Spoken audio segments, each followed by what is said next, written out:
皇祖母，起来吧。今天呢，我把大家叫来，是要让大家和哀家一起欣赏一件张三千大师的遗作《盛夏风光瓷瓶》。张三千？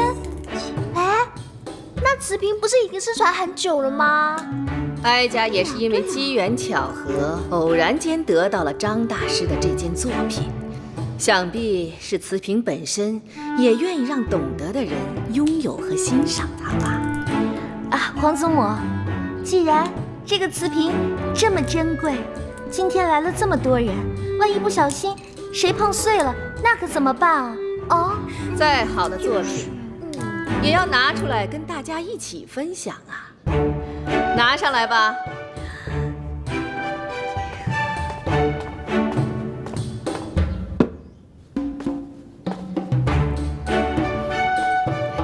这可是哀家刚从快递那儿签收的，新鲜出炉，还热乎着呢。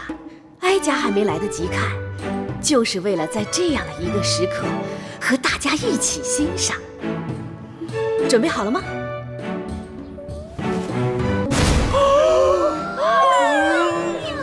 哀家告诉你们，这位张三千大师最擅长描写四季，而这个盛夏风光瓷瓶又堪比春光无限。怎么样，哀家的瓷瓶把各位都惊艳到了如此的地步，让哀家也好好欣赏欣赏它。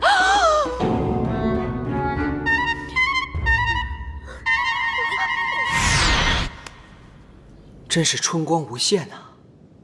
这下出事儿了，我该怎么办呢？大胆！这不是哀家要的瓷瓶。来人呐，去查清楚究竟是怎么回事。是太皇太后，还不赶快把它拿走！是。哎呦，哎呦，那个，对不住了，齐少。皇祖母，我有话要跟你说，单独的。鹏鹏，现在就我们两个人，你可以说了。你这是干什么呀？皇祖母，请恕罪，这个有伤大雅的东西，确实是鹏鹏寄出来的。是你？怎么会是你呢？鹏鹏，哀家知道你善良，可也不能为了别人揽下如此的重罪呀。皇祖母，这个罪责必须由鹏鹏一个人来承担，因为鹏鹏万万不可说出那个人的名字，不然事情会越闹越大的。是谁如此大胆，竟然敢要挟皇后去袒护他？你告诉哀家是谁，哀家替你做主。皇祖母，你这不是让我为难吗？快说！此人正是您的乖孙儿，我的夫君，当今的圣上齐胜。圣儿，他怎么会私藏如此有伤风化的东西？这件东西出自西洋名家的大手笔，皇上托我从黑市把它买过来，没想到在寄出的时候，居然出了差错。哎呀，鹏鹏，真是委屈你了。你老实告诉我，你们要他做什么？哎呀，这真是叫人难以启齿。这东西，他说放在屋子里能调节一下情趣，而且还说这是西洋人那儿的送子观音。啊，那这个事情就不怪你们了，你们也是为了皇家延绵子嗣啊。是啊，为了生孩子，我们也是蛮拼的。好了，关于瓷瓶的事情，哀家会吩咐下去，就不让他们再查了。你们也要让哀家赶紧看到你们开花结果呀！谢谢皇祖母。皇祖母知道了，谢谢皇祖母。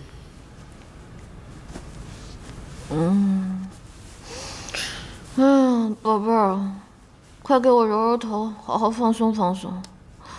我这一天啊，太烧脑了。今天啊，还好是我急中生智。哎呀，才躲过这劫。你说这皇上有时候也挺顶用的哈。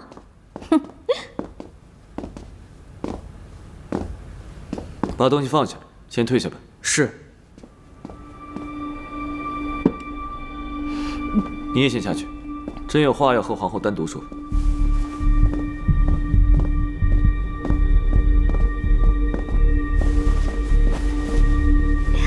皇上，这是何物？为何皇祖母说要物归原主，还说只有单独和你在一起时才能看？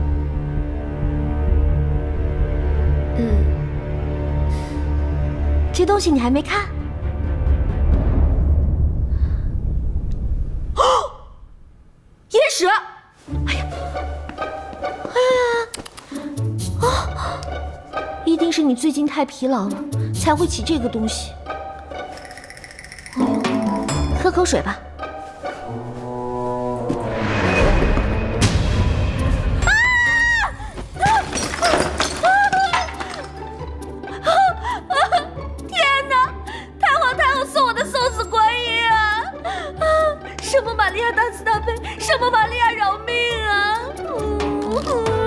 罢了罢了，今天可不要再出什么幺蛾子了，我的脑细胞已经不够用了，我的眼睛已经枯竭。这是寄给你宫中的小苹果的，错寄到朕的宫中。这次快递出了如此多的差错，你自己看着办吧。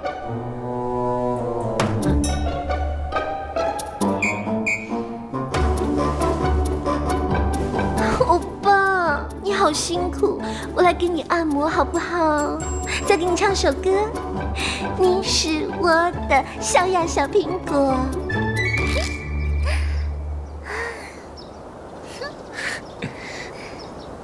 你喜欢小苹果吗？你挤我干嘛？我问你，你喜不喜欢小苹果？不喜欢，我喜欢吃梨。我不是说水果里的苹果，我是说诗里的小苹果。管它湿的干的，是苹果我就不喜欢。嘿，我偷偷告诉你，有一天我偷吃了娘娘的榴莲，嘿，我才发现原来这世界上最好吃的水果是榴莲。我也偷偷告诉你，有一天我也偷吃了皇上的榴莲，我都吃吐了。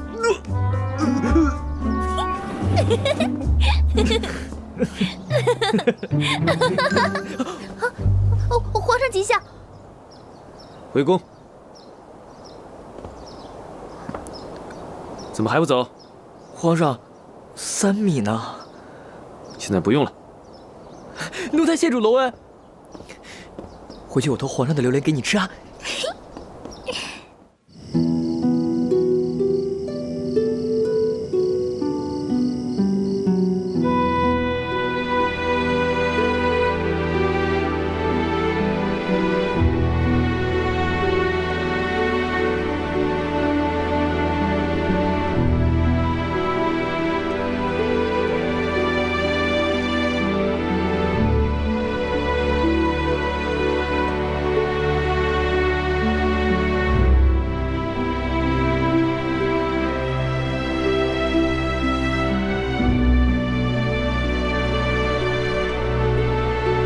皇上驾到！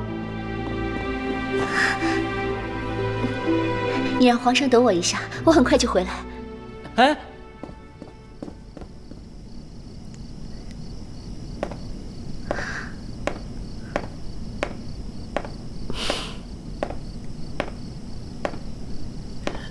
皇上他人呢？啊，皇上吩咐了，见物如见人。你这个人好坏好坏的，害得我以为皇上来了，白让我打扮了这么许久。说来也奇怪，您刚才还那样，从里边一出来，就像换了一个人。这是一个女人必须具备的生存技能。哦，那您签收快递吧。你给我打开。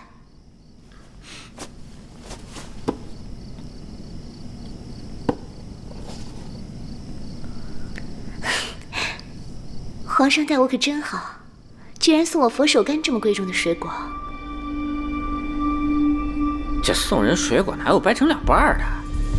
要么就是这人太不讲究了，要么就是像坊间流传的那样，是分手的意思。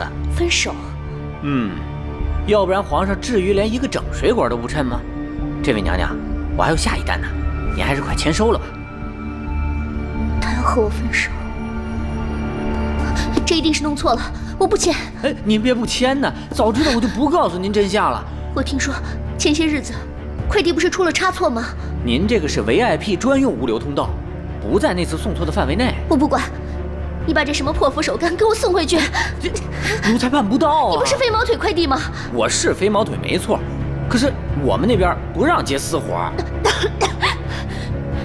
什么飞毛腿快递，什么乐视商城，都是一伙的。你们和张鹏鹏合起伙来骗我，皇上一定是被他迷了心窍，这一定是弄错了。你还是自己还回去吧。张鹏鹏，又是你！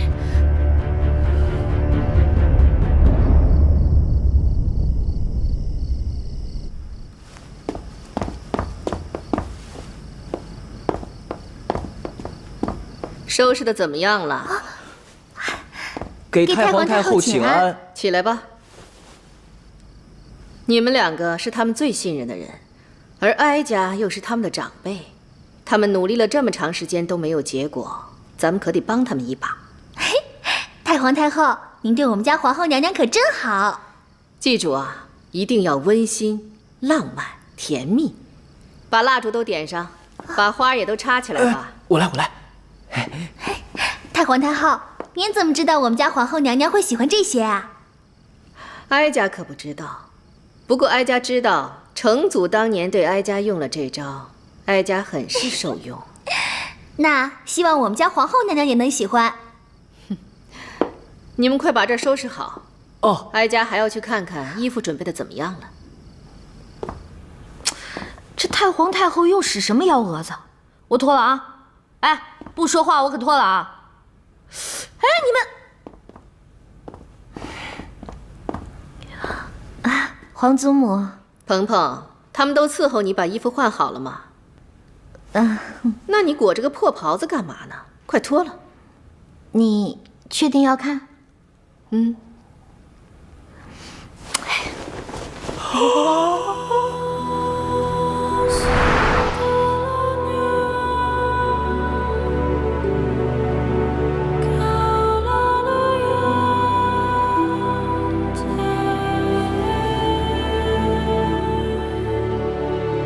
哀家终于明白了，当年成祖是如何被哀家倾倒的。哎，皇祖母，您确定这衣服是您亲手设计的？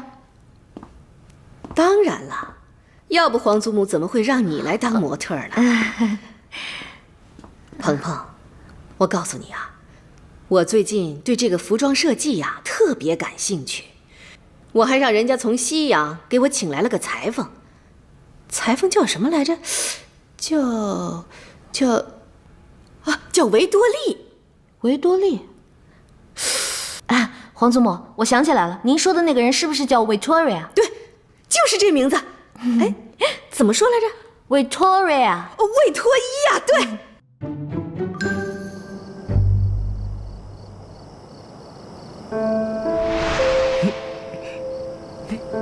今晚的星星可真多啊！是啊，只盼着这天上的星星能保佑皇上和皇后娘娘圆圆满满。你说这天上的星星，哪个是你，哪个是我呀？有时候我就觉得我们家皇后娘娘和皇上就是天上的织女和牛郎，而姜氏就是万恶的银河。人家跟你说话，你有没有在听吗？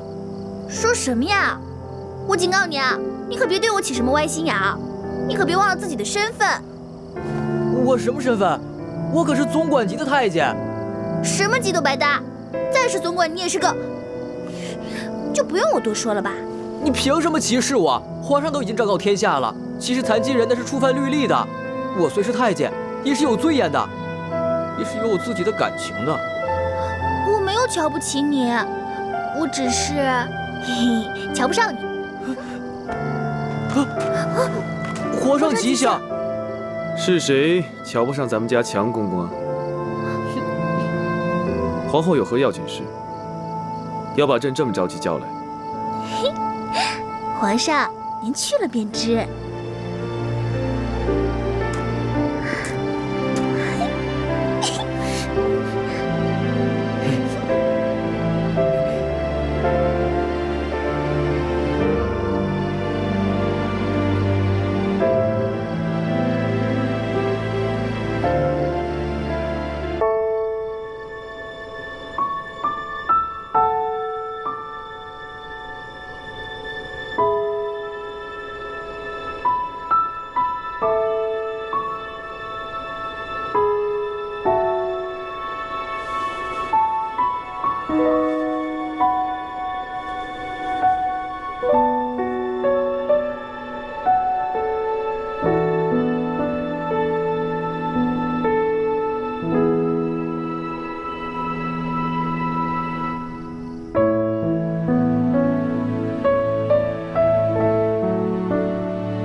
你怎么在这儿？不是你叫朕来的？我？你找朕商讨要事，为何要穿成这副样子？是皇祖母让我穿成这样的。编谎话也不编得像一些。这是皇祖母亲手设计的衣服，让我帮她试穿。她已经去找女画师了，说要把画像画下来，让我在这里等她。那这蜡烛呢？这蜡烛，她说是要搭配衣服的色调。朕刚才还疑惑，为何是李公公来通知朕，说你有要事要与朕商讨？唉，原来啊，我们俩都被那和蔼可亲的皇祖母给骗了。何为骗？他老人家也是一片苦心，我们这些做儿孙的，竟让他如此费心。难怪他之前跟我说啊，你是头毛驴，我还觉得奇怪呢。什么毛驴？说你是倔毛驴。我是毛驴，那你是什么？我啊，我是野马呀。爱上一匹野马，可我的家里没有草原，这让我感到绝望。董小姐，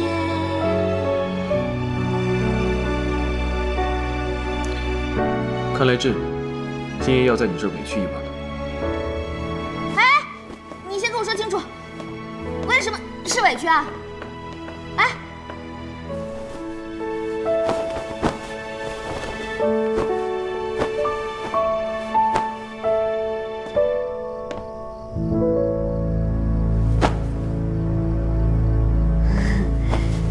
我说天气怪凉的，睡地上多不合适啊！你睡这里？我？好，好，好，我睡就我睡。反正啊，你是我兴圣宫的客人。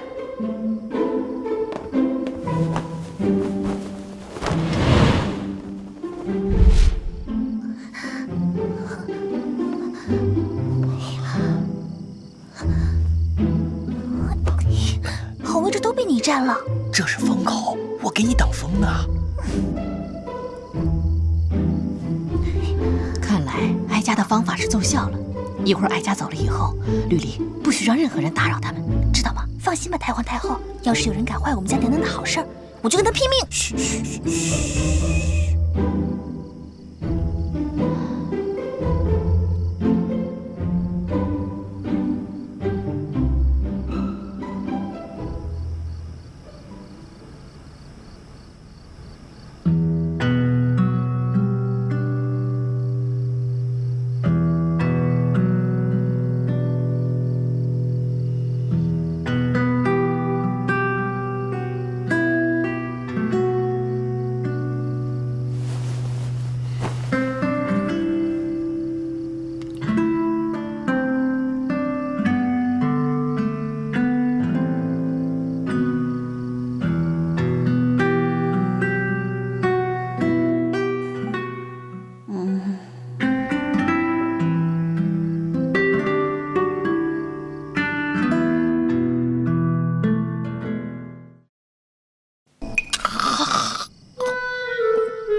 要紧的事通报皇上，麻烦你进去通报一声。讨厌，走开。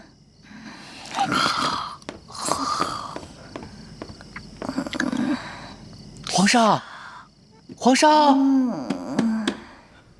皇上，皇上，皇上，幽兰殿那边出事儿了。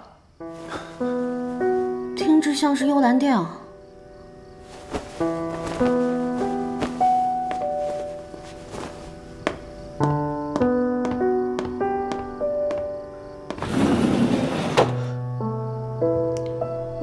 何事？是僵尸。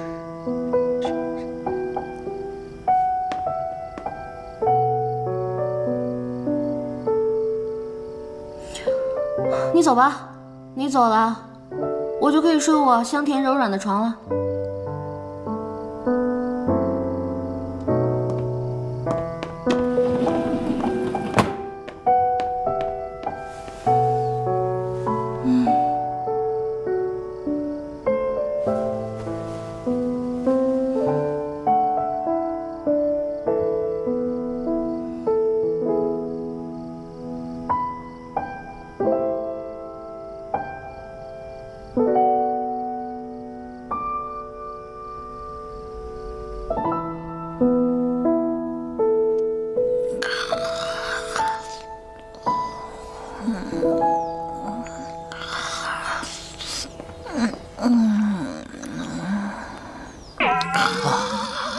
绿篱，绿篱，啊，好恶心呐！蹭了我一手哈喇子啊！绿篱，谁敢坏我们家娘娘的好事，我跟他拼命！杨公子，怎么是你啊？不是我能是谁啊？一大早上的谁啊？来的正好，这是九哥让我给你的。怎么冷不丁的送来这么一个玩意儿？这是九哥特意找人做的，金的，说是只有黄金才能代表他的心。他是同意了，那他为什么不自己送来？还不是你那个快递害的。自从他负责快递之后，整日都在忙，哪有空见你啊？东西我收下了，他的心意我明白了。你回去告诉他，快递的工作会慢慢走上正轨的，叫他不要太辛苦了。等一有时间呢，我就过去看他。娘娘，那就先告辞了。嗯。哼。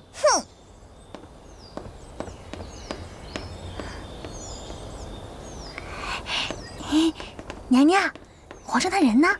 还没起床啊？昨天晚上被叫去幽兰殿了。幽兰殿？不可能啊！我昨天明明在这里守夜的。让你这个睡神给我守夜，别把自己丢了就不错了。这个东西啊，来得太是时候了。娘娘，您这话是什么意思呀？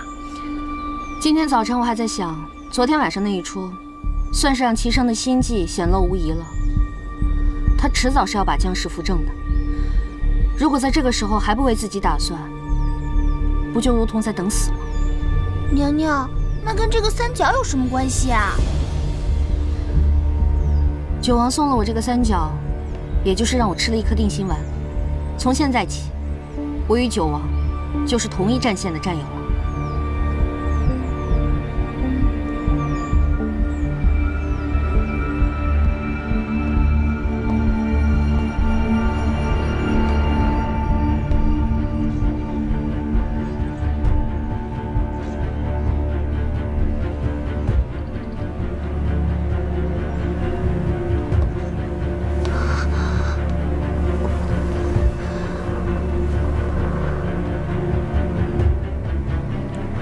朕下了早朝便来看你，你可还好？妾身并无大碍，现在陛下来了，妾身就感觉好很多了。你放心养好身子便可，其他的事情你不必想太多。隐约还有个不情之请。你说便是。这几日我事不长便会难受，看见陛下就会好些，还希望陛下能多抽些空闲，到幽兰殿里来看我。你既然提了，朕又怎会不来看你呢？妾身说的可不是一朝一夕。而是日日如此。这是朕的责任。朕若是拒绝你的要求，倒显得朕是个薄情寡义之人。自音乐7岁那年，第一次见到陛下，就知道陛下是个有情有义之人。现在虽然陛下繁荣之事缠身，但是音乐知道，毕竟陛下与音乐有着这么多年的情。过去的事情就不要再提了。陛下肯来陪着我，妾身就放心了。朕还有很多政务要处理，明日再来看你。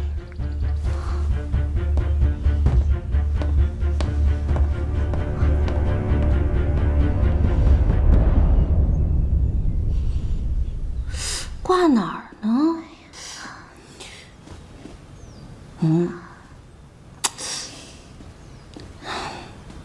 娘娘，都说财不外泄，咱们还是把这个金子藏起来吧。宝贝儿，这你又不懂了吧？这叫卧薪尝胆。这东西啊，会时刻提醒我的人生目标，做我的指路明灯。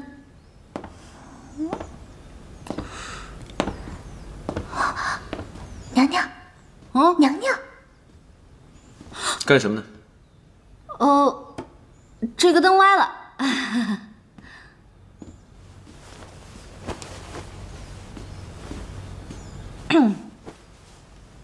朕在你这儿坐会儿便走。怎么着？昨晚没睡好，跑我这儿补回笼觉来了？你说话能不能不要如此夹枪带棒的？对不起啊，皇上。如果你喜欢听那种撒娇妩媚的话呢，麻烦您出门左转幽兰殿去。这个呀，我真不会。朕本来是想向你道歉的，昨晚确实是有要紧的事情，突然离开，是迫不得已。你既然如此，朕这就走了。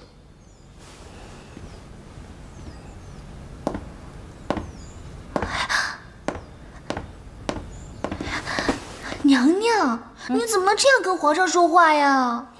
他先不然，我还要讲义，我就是天下第一大小白。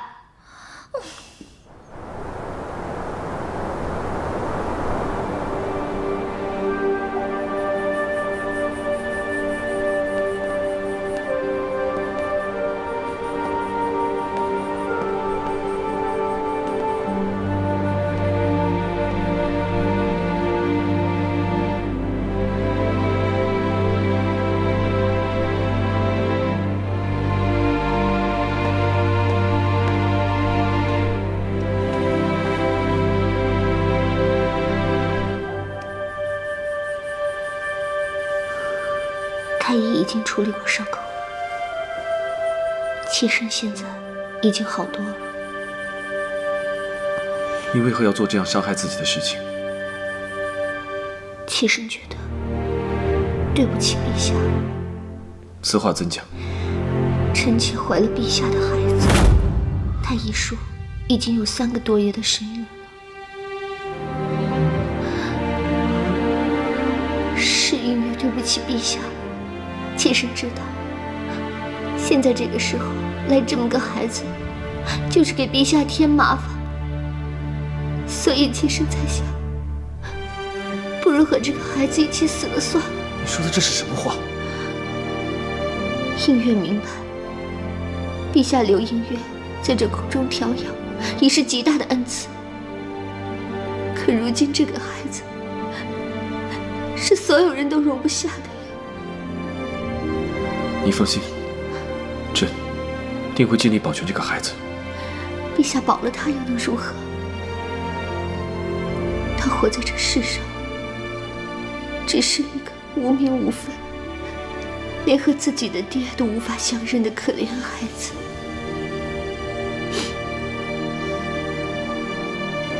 你放心，既是朕的骨肉，朕定不会让他受一点委屈。若是这孩子真的有了名分，姐姐知道了这件事情，会不会心里过不去呢？是妾身对不起姐姐，可是这孩子毕竟是妾身的亲生骨肉，妾身也不能对不起自己的孩子啊。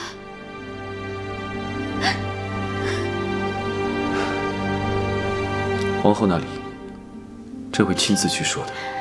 听见陛下这么说，妾身才能勉强安下心。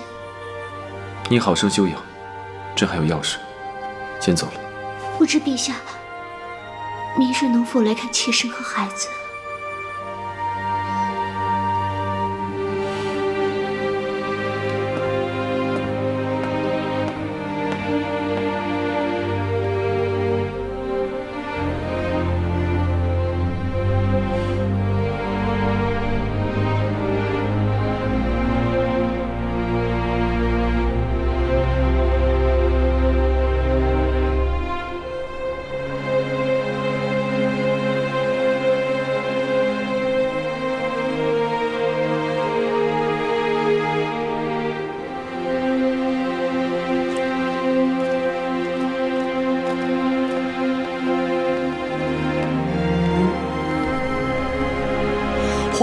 不必通报，朕这就走了。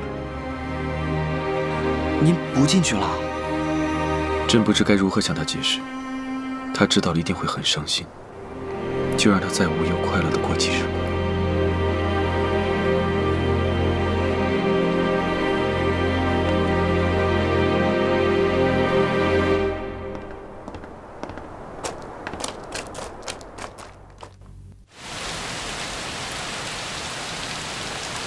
两只小蜜蜂呀，飞到花丛中呀，飞呀，么么，飞呀，啊啊，飞呀。张太医到。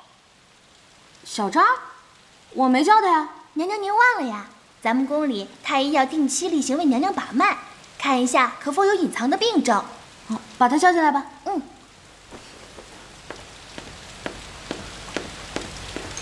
张太医，您这边请。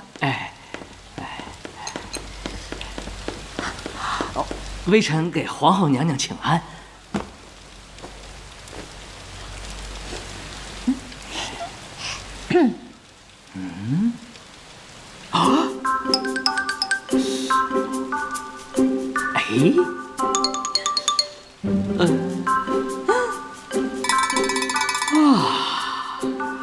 小张，看你这表情，我是不是病得很复杂？恭喜皇后娘娘，娘娘这是喜脉呀！你丫说什么呢你？娘娘确实有喜了。哎呀，我们家娘娘有喜了！我们家娘娘有喜了！你滚一边，冲上去！我这就滚！我们家娘娘有喜了！我们家娘娘有喜了！我们家小张有喜了！我这个月事啊，向来都不准，你是不是搞错了？阴伯阳别，寸脉沉，尺脉浮，鼓动华丽，阴中见阳，又有和调之象。娘娘却是有孕的脉象，为保安全，微臣再给娘娘开副安胎药调养一下啊。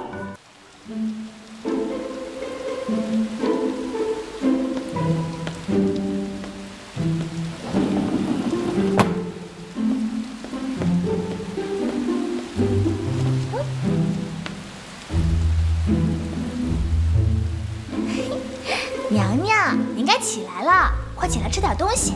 我已经没有脸在这个世界了，让我逃避一会儿吧。那我可先走喽。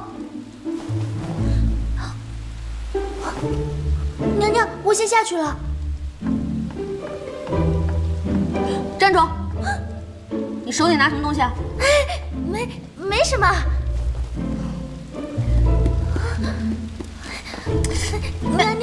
娘娘真的没什么，是张家突然送来的东西。拿出来给我看看，拿出来给我看看。娘娘，这是张家托了城里最好的裁缝专门做的小孩的衣服。张家，这什么意思啊？我前脚刚怀孕，后脚衣服都做出来了。娘娘，您不是常说有备无患吗？到底什么情况？你给我说清楚了。娘娘，我真没打算骗您，只是要是提前跟您说了，您定是不会答应的，所以才生米煮成了熟饭。说下去。我说了，娘娘你可千万要受住了，万不可做出什么傻事来。其实娘娘没有怀孕，那张太医是家里买通了，才说娘娘怀孕的。什么？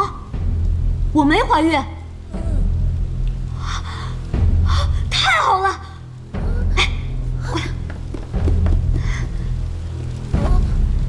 那你快跟我说说，家里人为什么要这么做？前几日幽兰殿又招了太医，家里觉得蹊跷，便暗中托人询问，谁知道江氏那小贱人竟然被诊出了身孕了。江氏怀孕了？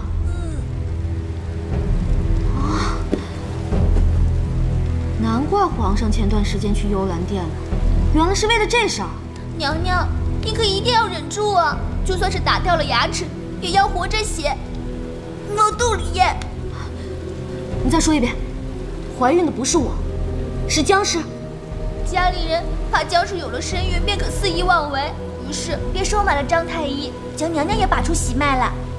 这样一来，找个机会除掉江氏的孩子。你们真的太狠了，真是最毒不过妇人心呐！娘娘，家里人知道你性子烈，怕事先告诉了您，没准啊您会打到幽兰殿去，到时候再惹得皇上厌弃。以后这种事情千万要与我先商量。假怀孕是正房该干的事儿吗？到时候玩线了，会不会也伤害到我呀？你赶快去跟夫人传个话，下面我要说的，你每句都给我记清楚了。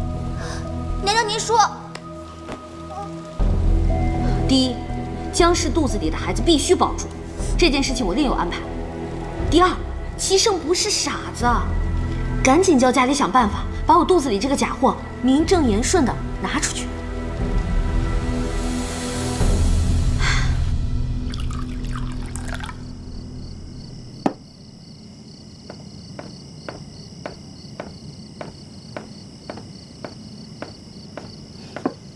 皇上吉祥。不必多礼，你怀孕的事，太医已经告诉朕了。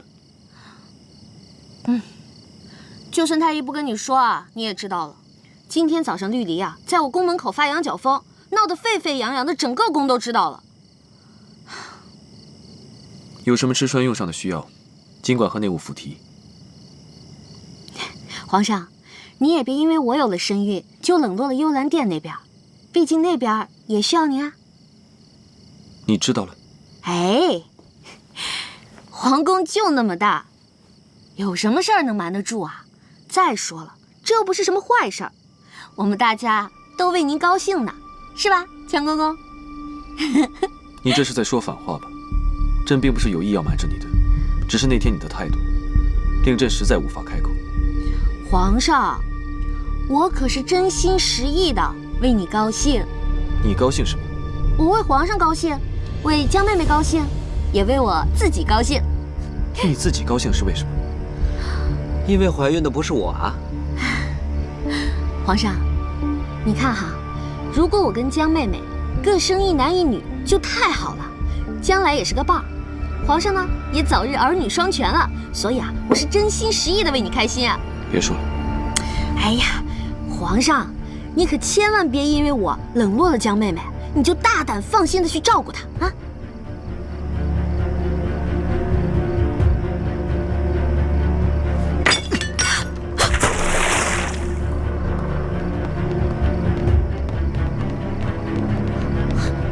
娘娘，您没事吧？有没有伤到？快让我看看。没事。齐胜啊，这是在和自己发现。皇上真的没有打您吗？刚才动静那么大，快让我好好看看。没事儿。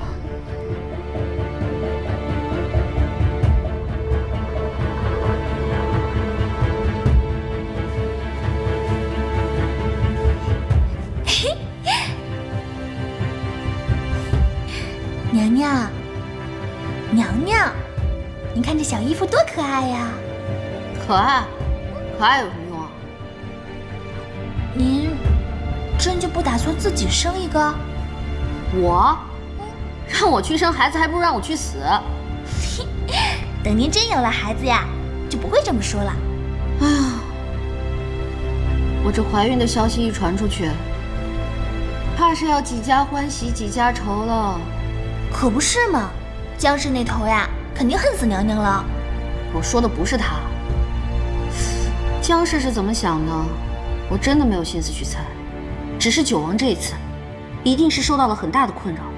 我与他刚立下盟约，就马上传出来我怀孕的消息。换做是谁，恐怕都难以接受啊。不行，九王那边还是有必要去见一面的。你去他府上给我传个话，说我要见他。嗯。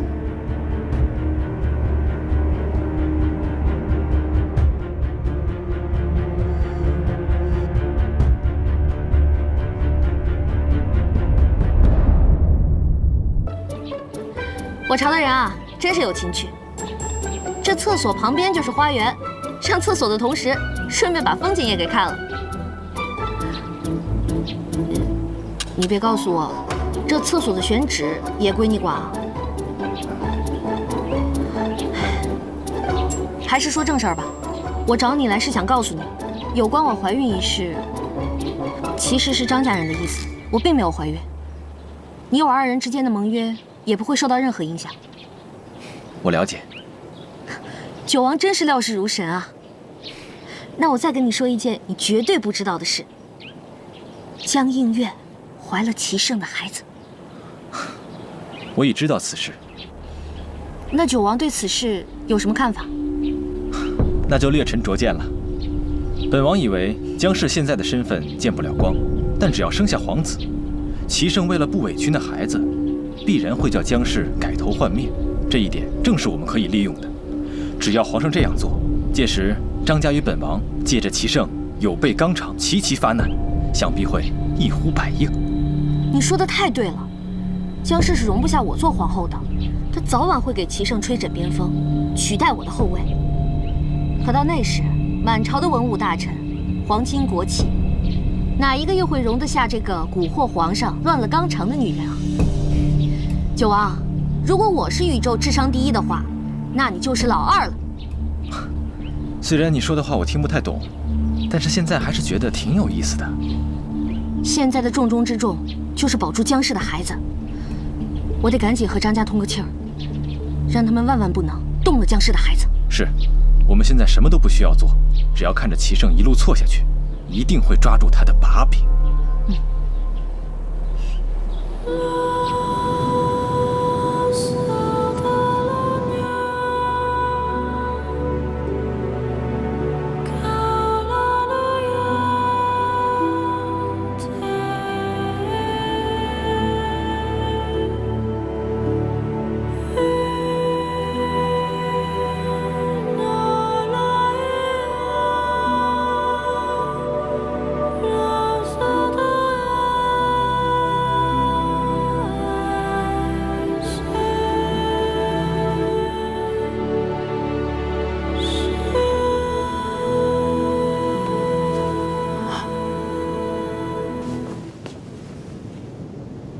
啊，妹妹，你怀有身孕这样跳舞会动了胎气的。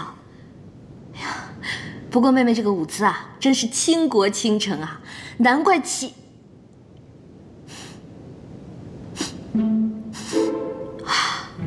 什么味道啊？好香啊！哇，好香啊！这把我迷的是五迷三道的。这个是决明子、薰衣草和龙涎香制成的，有安眠的功效。妹妹最近睡眠不好？自从妹妹怀孕以来，我夜夜都睡得很好。只是皇上他经常批阅奏折到很晚，我这香是为皇上备着的。妹妹真是心细啊，难怪皇上喜欢来你这儿。若是姐姐喜欢，走的时候就拿去一些吧。啊，千万别给我！这香要是被我拿回去，绿篱一生的清白可就不保了。姐姐不肯收这香，是不是嫌弃妹妹呀？你怎么能这么想呢？我心疼你都来不及呢，怎么会嫌弃你呢？这说来也是巧，妹妹刚有了孩子，姐姐就怀了孩子。哎，姐姐的孩子不重要，妹妹的孩子才重要。妹妹，你可要好好的养胎。今日妹妹找姐姐前来，是想问姐姐是否知道咱们宫中有什么手艺精湛的裱画师傅呢？裱画师傅？不知道。以前皇上曾经给臣妾画过一幅画像，昨天收拾屋子的时候找到了，就想给裱起来。皇上还会画画？该不会是那种画吧？画不重要，重在皇上的心意。皇上给妾身画那幅画的时候，足足让妾身做了3个时辰呢。不知道皇上是否也给姐姐画过？哎，那种画我可没有，我向来都是拍照的那个人。哎呀，妹妹不知道皇上没有给姐姐画过，妹妹不是故意炫耀的，姐姐千万别误会了。妹妹放心，我没误会。小情侣嘛，相互画个画多正常啊。不过我可提醒你啊，这画啊，你可得收好了。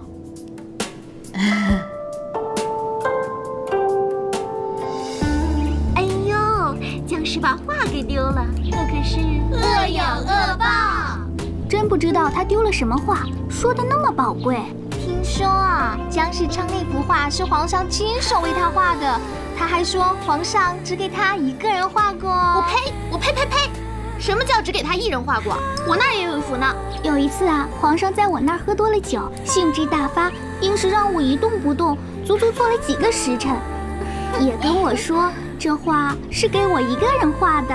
你们不说呀，我都还没有想起来，原来皇上也给我画过。只不过啊，我并不在意，也许那幅画早就被我的宫女们拿去糊窗户了。这僵尸还真够自作多情的，以为那画是他的唯一呢。哎，皇后娘娘恐怕还不知道此事吧？走吧，姐妹们，我们去一趟兴圣宫。走啊，去找娘娘。来，快点啦！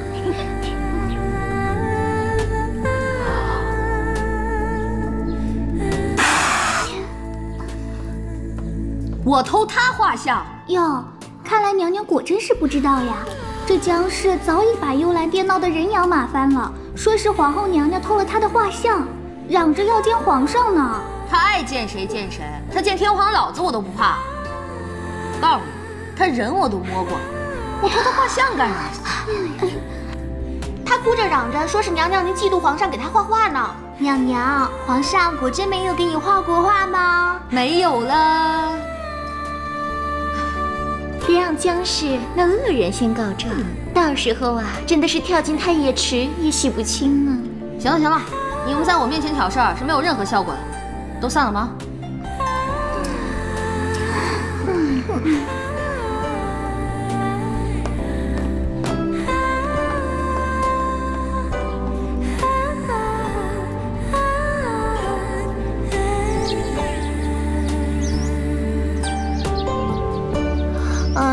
你就告诉人家嘛，人家好不容易才来求你一次。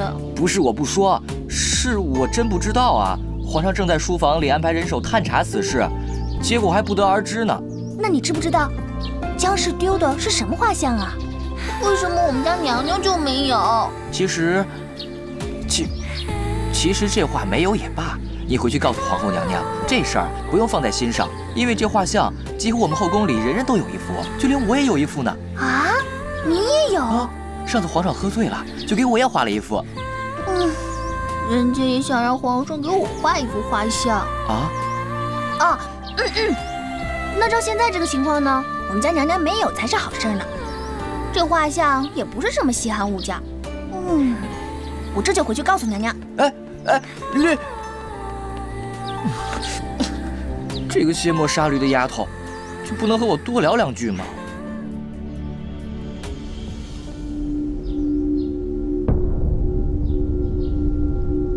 皇上，您找臣弟来，不知所为何事？九弟最近不忙吧？虽不是要紧的差事，却被繁杂的小事缠身。像御花园中种植草木的种类，这一季宫中所需要的蔬菜是从南菜园送来的，还是西郊菜园的，都等着臣弟来定夺。看来你平日里倒是清闲，并不是什么容易的差事，越是小事，越是劳神费力。恐怕臣弟多有疏忽，不过区区琐事罢了，怎么就难倒你了？是不是觉得一身本领无处施展，臣弟并无此意。既然如此，朕现在就派给你一件能施展拳脚的差事，不知九弟愿不愿意？皇上交给臣弟的差事，臣弟定当肝脑涂地。幽兰殿那边，姜氏的一幅画像是丢了，你去查查此事到底是什么情况。臣弟遵命。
九哥，九哥，你猜怎么着？别着急，喝口水，慢慢说。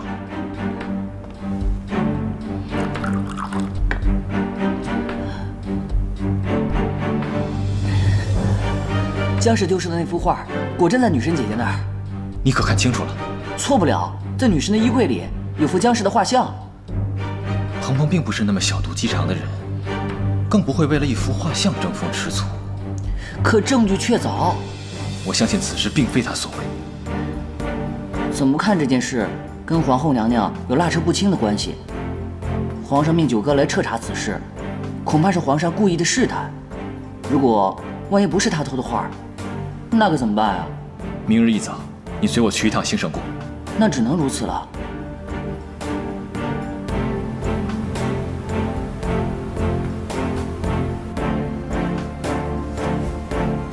果然如您所料，皇上派去查案的人夜访兴盛宫了。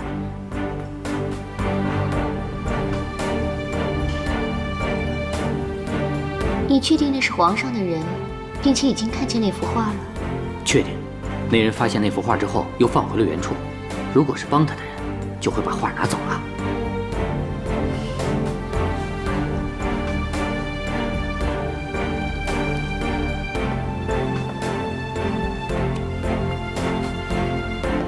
我说过，事成之后，定会重金谢你。娘娘，您把我想成什么人了？我当初接下这单私活呀，也就是觉得娘娘您的遭遇，我太看不下去了。我这辈子算是与情无缘了，所以呀，想帮助娘娘您和皇上破镜重圆，促成一对好事。希望一切如你所愿。这个你一定要收下。永远离开此地。你对我的恩惠，我会记在心里的。拿人钱财，与人消灾，自当小事。那小的祝娘娘心想事成了。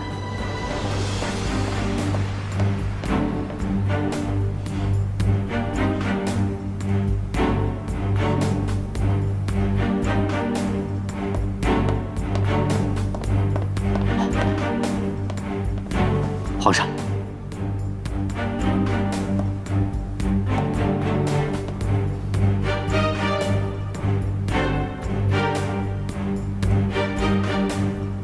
朕知道了，你下去吧。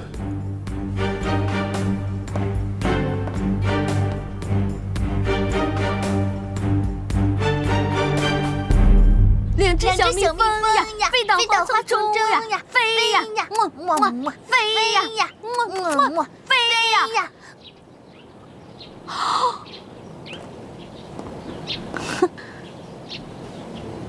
今天这么闲啊？不知娘娘平日里对字画可有偏爱？哎呀，我小时候啊，画苹果像梨，画鸡像鸭。怎么突然问这个呀？江十九的画就在你的药柜里。胡说！怎么着？没完没了了？我是干那种偷鸡摸狗的事的人吗？他说的也许是实情。绿蝶，你去我柜里看看，有没有他们说的话。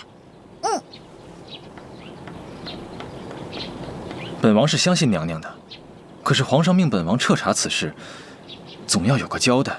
对了，我顺便提一句啊，作为一个女人，你白天不注意言行也就罢了，但夜晚对一个女人的前途来讲太重要了。哎，你的睡相太差了。你又偷偷溜进我房间。哎，你放心，我就是想看看你的被子盖好了没。我除了看到你的丑态，我没干别的。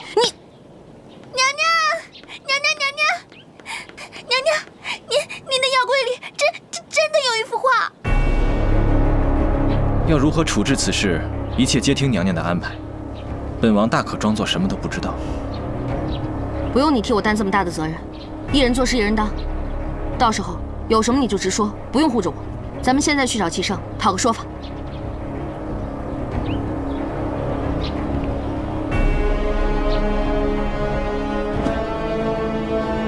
看来，我命九弟查的事情是有结果的。回皇上，这幅画的确是在兴圣宫找到的。皇后，会有什么话要说吗？我这个人最讨厌被人冤枉。我跟你说啊，你们谁也别想黑我。这幅画确实是在我宫里找到的，但不是我偷的。你可有什么证据？证据没有，要命一条，你看着办吧。你倒是破罐子破摔起来了，难道要让朕自证清白？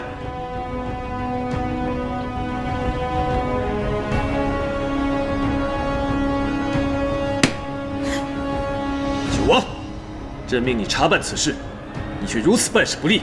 要不是朕安排的密探已经告诉了朕，是有人夜里偷偷将画放进兴圣宫的，你岂不是要让皇后娘娘无辜蒙冤，让朕错怪了她？臣弟知错。果然是有人故意陷害我。你告诉我这个人是谁，我非打得他满地找牙。是江氏。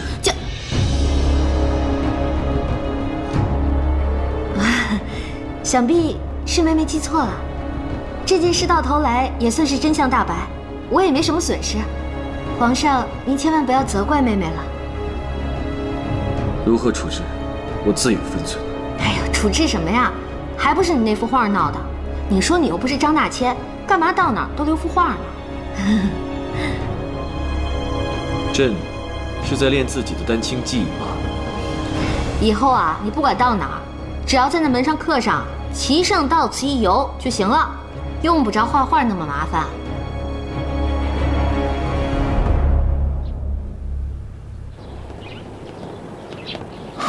现在想来，齐胜早就知道江氏有意要陷害你，然后他再有意派我去查，因为他早就料到我会一无所获，他只是想证明我无用罢了。九王，你千万别这么想，你已经在第一时间赶来跟我商量了，我知道你是在顾及我的感受。从这件事便可以看出，齐胜只是想证明，他才是你的依靠，而本王无权无势，靠不住的。九王，我既许诺，便会重诺。娘娘当真这么想？这宫中的大小事情都是心机，都是算计。我能有个值得信赖的兄弟，我当然会选择信赖的。现在就只希望姜氏和皇上不要因为这件事影响感情，他们感情越好，对我们越有利。娘娘，就此别过了，日后你定要多加小心。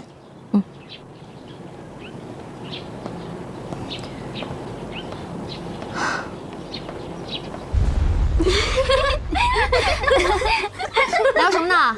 笑得这么开心？哎，娘娘，您快来看呐！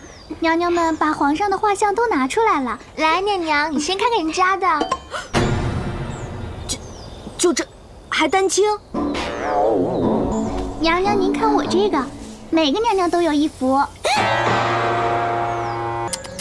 可怜的姜氏了，还一直把这视为珍宝。娘娘，还有我们的呢。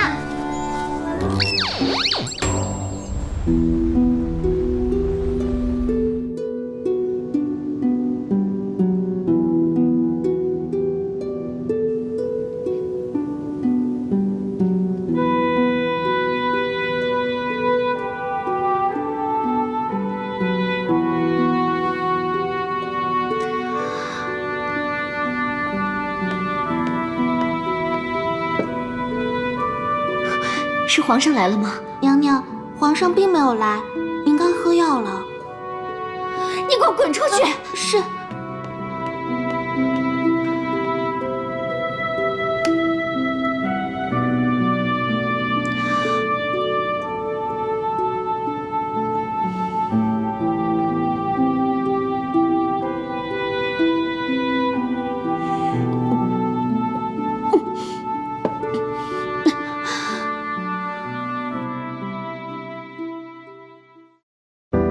如果红颜并不曾淡薄，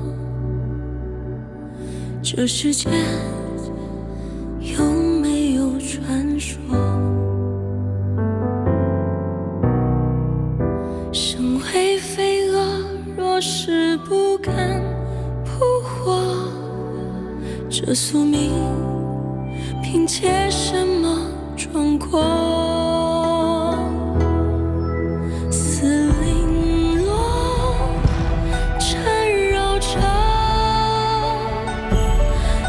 枷锁金装雨过，似雪花飞舞着坠落，美丽啊，相思而活。爱若能残破，终究是寂寞。忘却了前因后果，苦守的执着，虚晃的一诺，空耗着青春虚脱。年月里蹉跎，轮回中错过，被遗忘的人是我，熟悉的轮廓，泪眼中斑驳，望着却